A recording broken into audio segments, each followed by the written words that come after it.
Hi, Paul. I'm so happy to have you here. How are you today? I'm great, Catherine. It's always nice to be with you and get to talk with you. The pleasure is all mine. Tell us a little bit about your story. What's behind, your business and everything that you do for the world?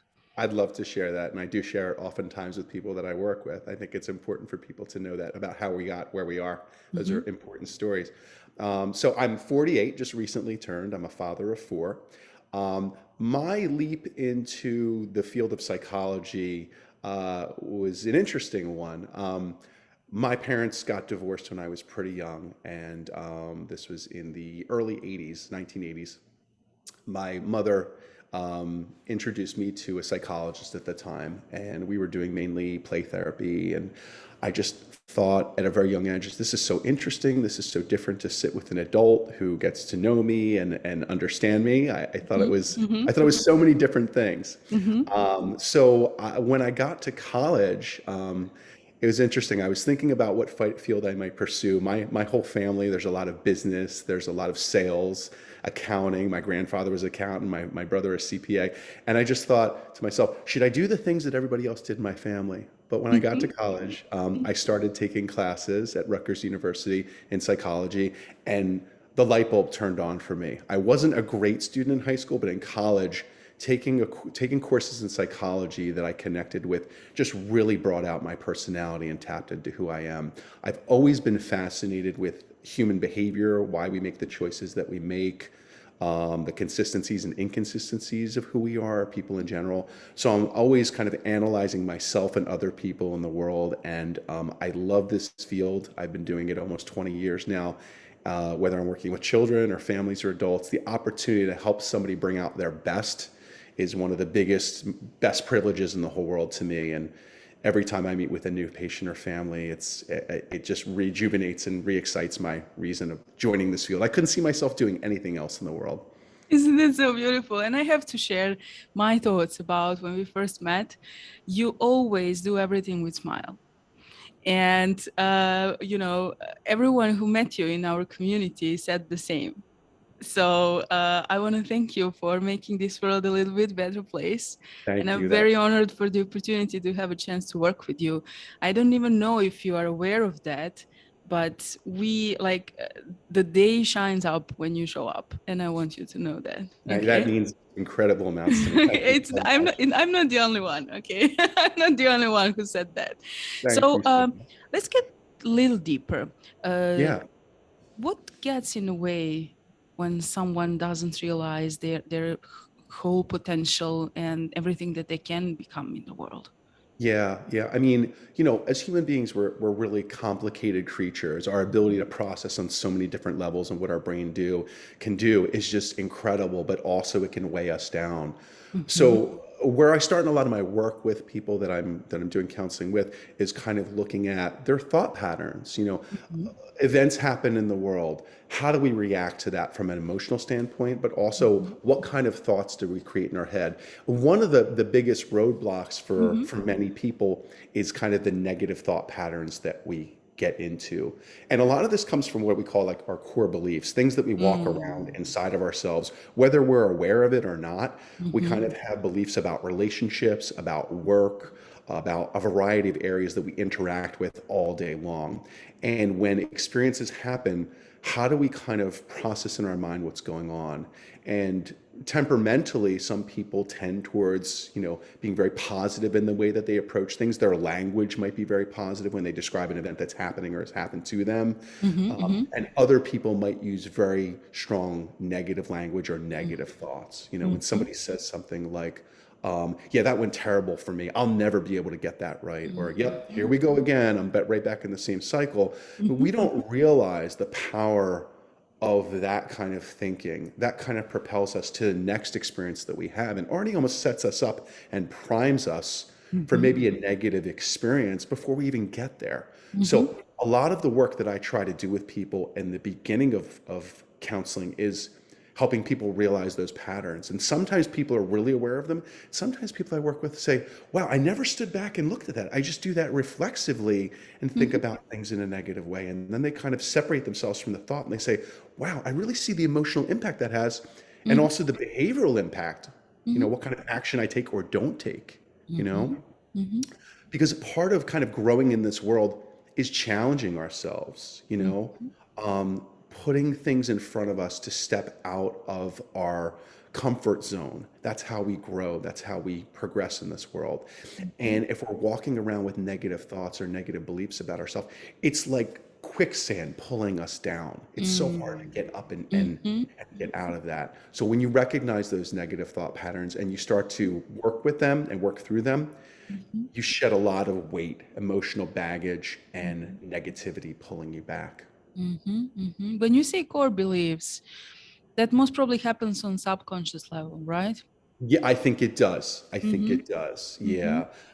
When you think about it, when we're young, we Mm-hmm. start to look and survey the world around us. We look at our parents, we look at relationships around us, we look at all the things we're interacting with. That happens really, really young. The role modeling effect of, and I've got a little one at home, a 6 month old, the gaze, the way that I react to things, that tells him Mm-hmm. what is safe, what's unsafe, what's Mm-hmm. okay to investigate and look into. That Mm-hmm. happens from birth and probably even before birth. The Mm-hmm. stress of a child in utero or what's going on with the Mm-hmm. parent, Mm-hmm. the mother, that happens from the start. So we're absorbing all that information, and then we get into our younger school age years, and I think we're starting to form our identity about who we are in this world and what we are in this world. What am I?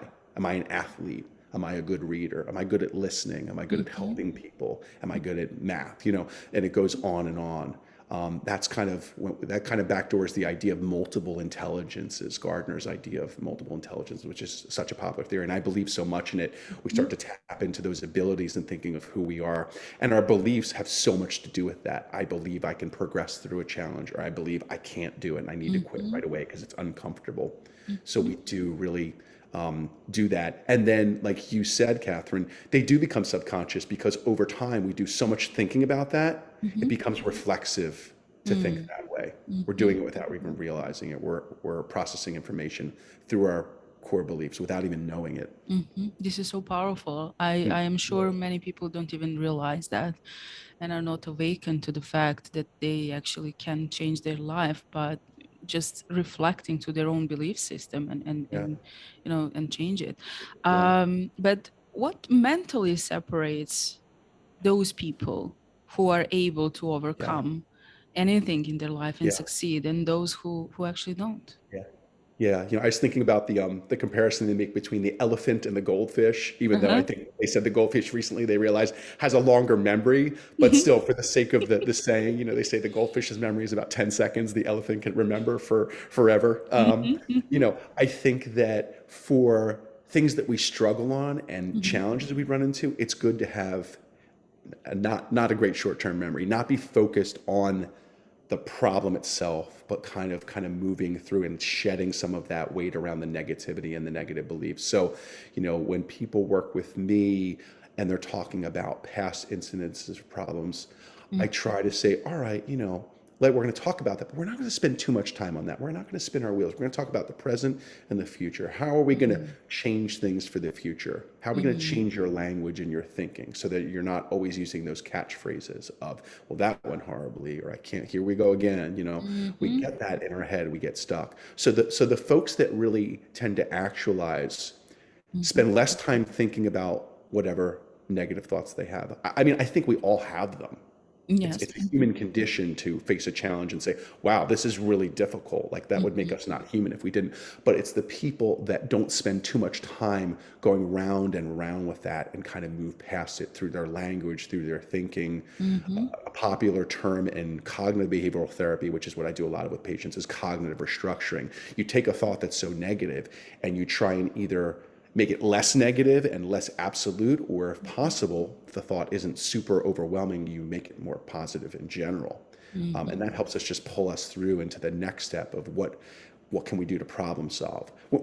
Our brains are incredible in that when we're locked in emotion, when we're locked in certain parts of our brain, the mhm, amygdala, our fear center, other parts of our brain don't kind of light up and allow us to tap into them. When we mhm, calm ourselves, mhm, you mhm, know, and we take a breath. That's a really important thing. I mhm, think we forget to just simply take a breath. When mhm, the first thing we did when we were born, We The gasp first for thing we air. did when we were born. Yeah, And the last thing we do before we leave this earth is we exactly. take another breath. Everything happens in I between think those I two will moments. quote you on this one.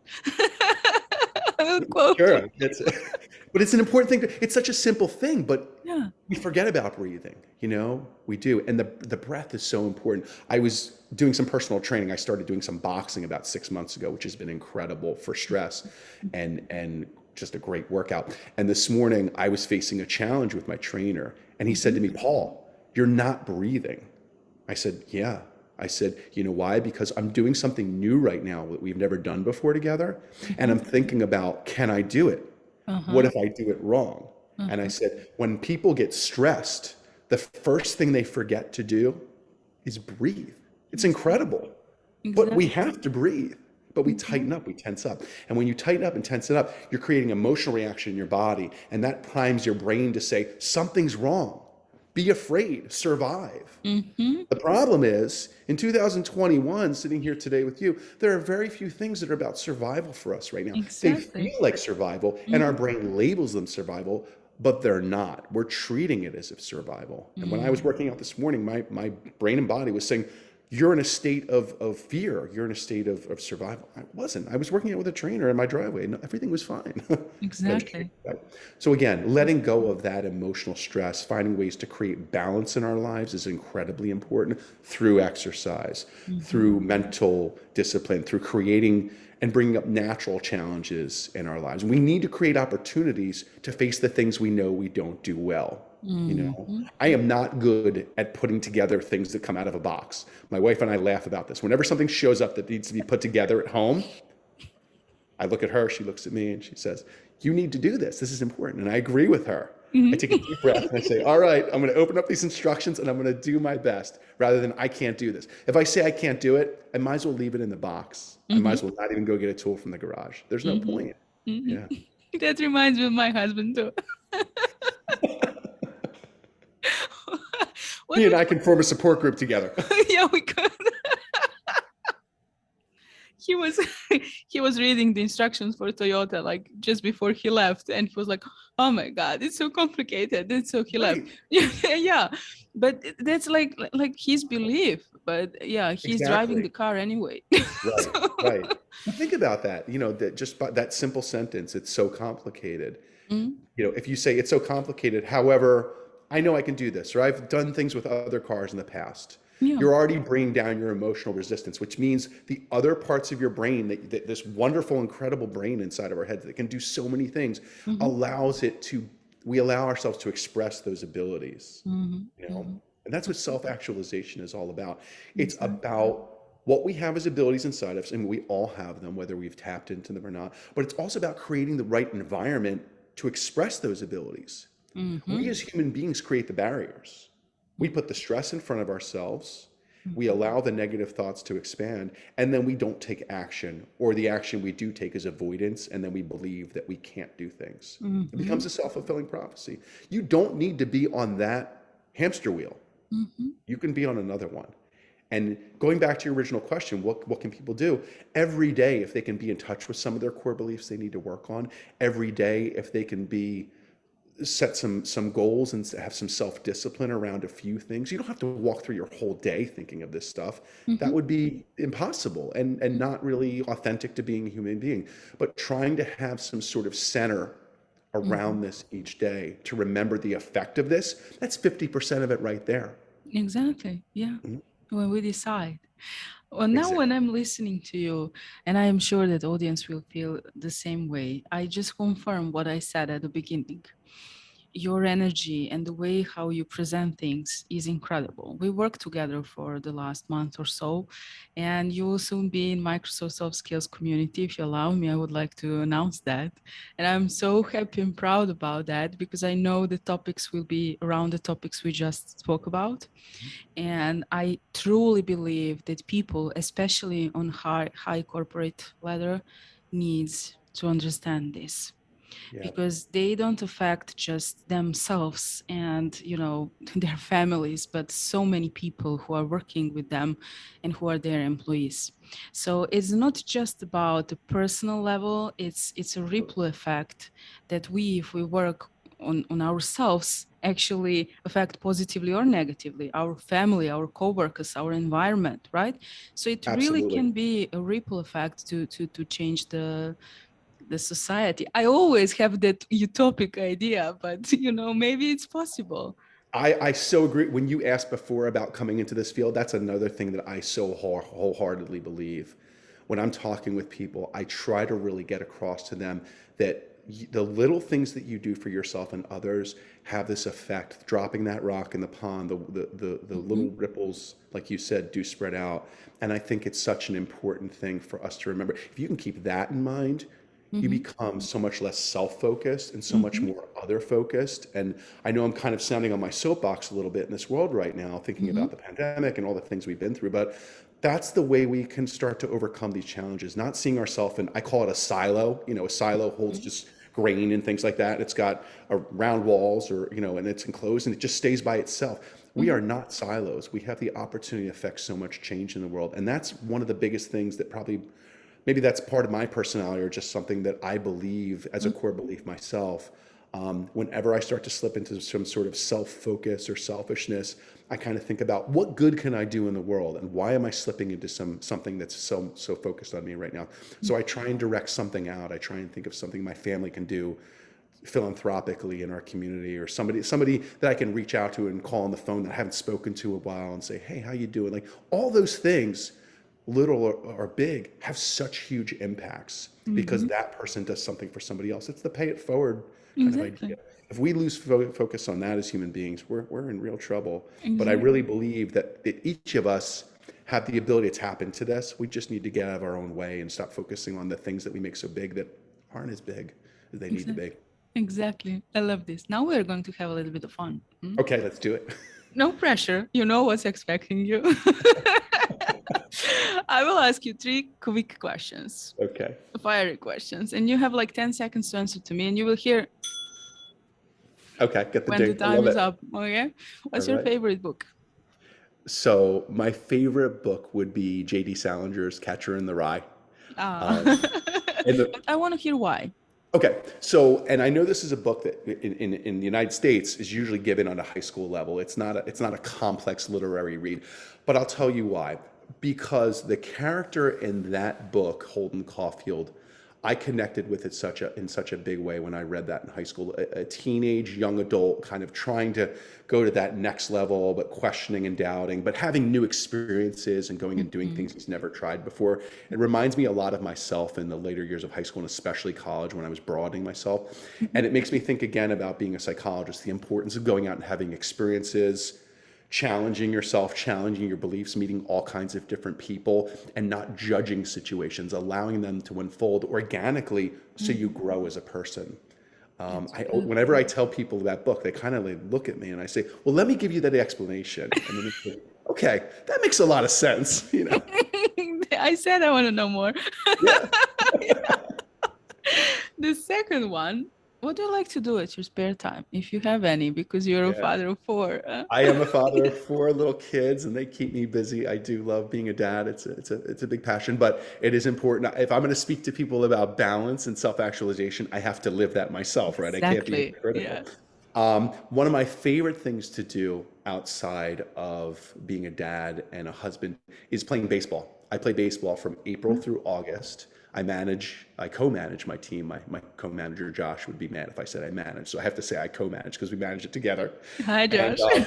it's a play. The baseball field for me has a tremendous spiritual and emotional impact. Hmm. When my parents were going through the divorce that I ended up going to counseling for when I was young, baseball for me was an anchor. It was something I always went to that made me happy, that made me feel like I could perform. It's something that kind of came easy to me Hmm. from an athletic standpoint. And I'm not the most athletic person, but baseball for some reason always did. Hmm. So even playing, I've been playing for a decade now in this men's adult baseball league. It's just an opportunity for me to leave my home on Sunday, have about 3 hours to myself. My family's still in my mind and I'm thinking about them, but I'm also having some camaraderie with other men who are family men or have jobs similar to mine or different. We get to talk. I get to be in a different role and do Mhm. something that I love and look forward to. Mhm. And I do a lot And that's of, important for us it to have, is. me time. I mean, Absolutely. Everybody needs that. And that mhm, can be defined by, my wife goes to she works out.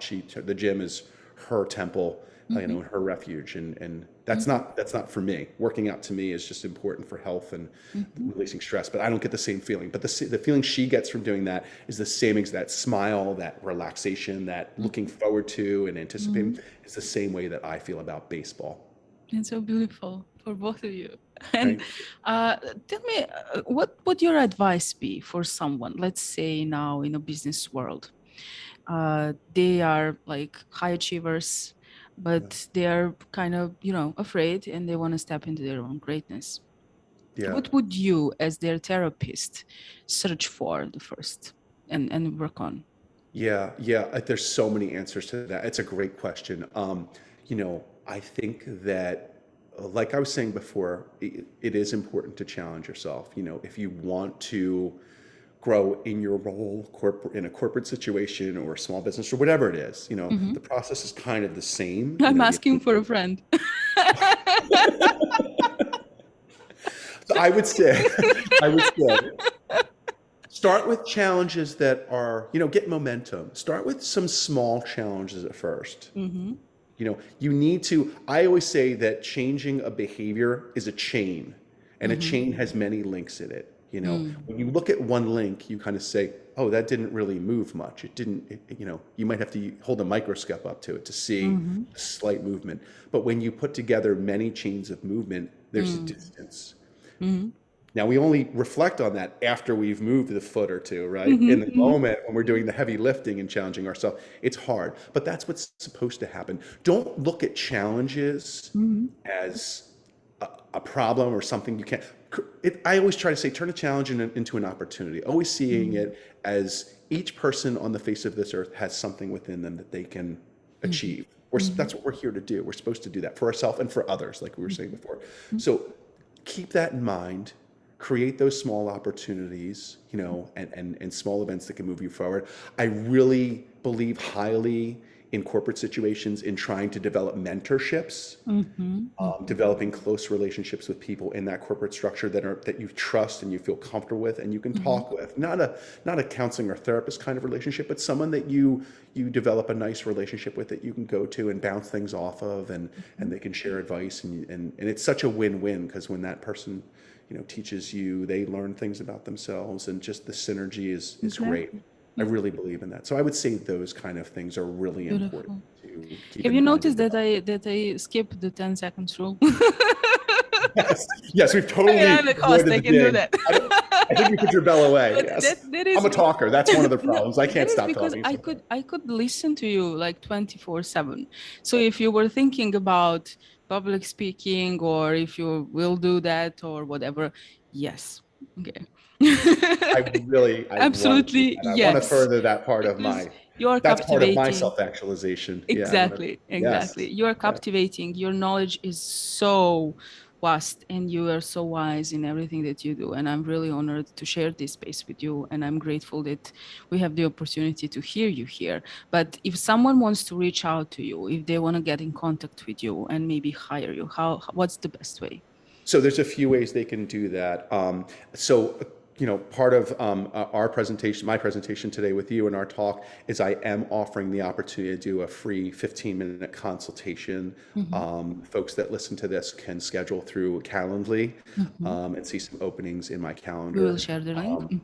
Yeah, yeah. So, and that's an opportunity to discuss, kind of as an offshoot of today, their goals, where they want to go Mhm, in the future. They can tell me a little bit about themselves. It's not mhm, counseling per se, mhm, and it's not entering into treatment, but it is an opportunity for maybe to give some broad direction to somebody. mhm, They can tell me a little bit about what they're struggling with or what they want to do next, kind of what you did for me in our work together, and I want to be able to pass that on to them. So mhm, that would be an opportunity to do that. They could also, reach out through my website as well, mhm, KesselmanClinicalAssociates.com, and just reach out mhm, through an email there. But Calendly is probably the easiest way for them mhm, to mhm. schedule that. Beautiful. I would say just one thing. It's like 7 p.m. here in Europe now, and I finished recording my e-learning platform like earlier this day. But you gave me such a powerful energy during this conversation that until my boys come home, I will record another masterclass so that you know, I you love that. That's know how great. powerful this is. And later on, I will tell you which masterclass that was. so, so that you know I want to hear about it. I do. what kind of an energy you're sharing here with us. Thank you so much for being my guest. I truly enjoyed and I hope you did too. I did. Thank you so much. And I really appreciate this opportunity. It's been great. I could talk about this all day. Thank you. See you. Bye bye. Okay.